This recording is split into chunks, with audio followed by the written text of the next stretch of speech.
What's up, everyone? It's Hollow Jedi here, and if you watched the Game Awards last night, you definitely spotted an amazing new game from Wargaming Group Limited called Steel Hunters. After the incredible trailer, they announced a beta test sign up through Steam. I was accepted overnight, and I tried it out this morning, and here's how my first hour went. Please keep in mind that this is a beta version and is subject to change. For a beta of this type of game, I was personally impressed by it, and I look forward to what they have in store for us. You start with the Hunter-Razor side and are sent to training.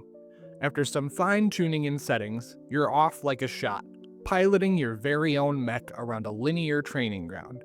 The explanations were very well done in my opinion, and the guide worked exactly as intended. Once you finish your training, you can select a few different modes. One is PvE, the other is PvPvE.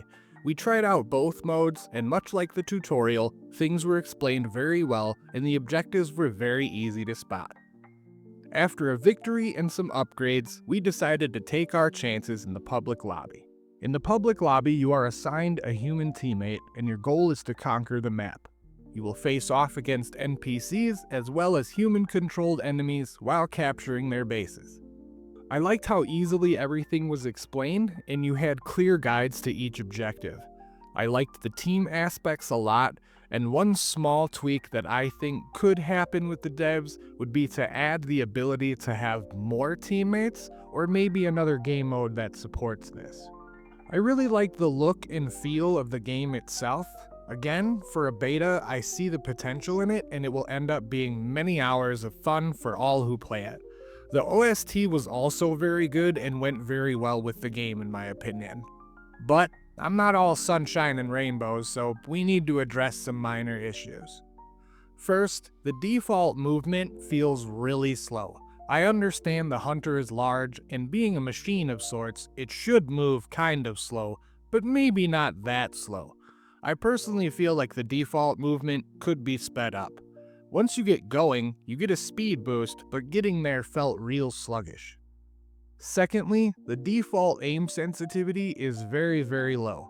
While you should always set your sensitivity to your liking before playing, it usually doesn't start off that low.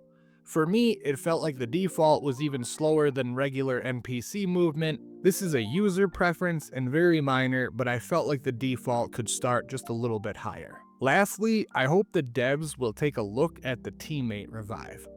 To me, there are no clear instructions or prompts for the teammate revive, and it can be a bit confusing.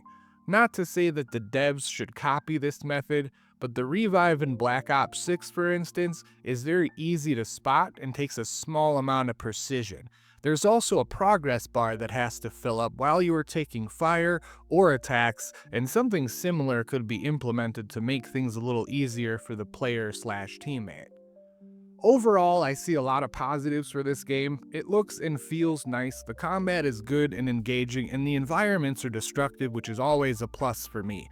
There's nothing like walking your giant robot friend through a building and watching it crumble. I look forward to continuing with the testing and seeing what the studio has to offer for this next title. Get in on the beta while you still can. It's on Steam and goes until 12/23. I am Hollow Jedi, and we will catch you next time.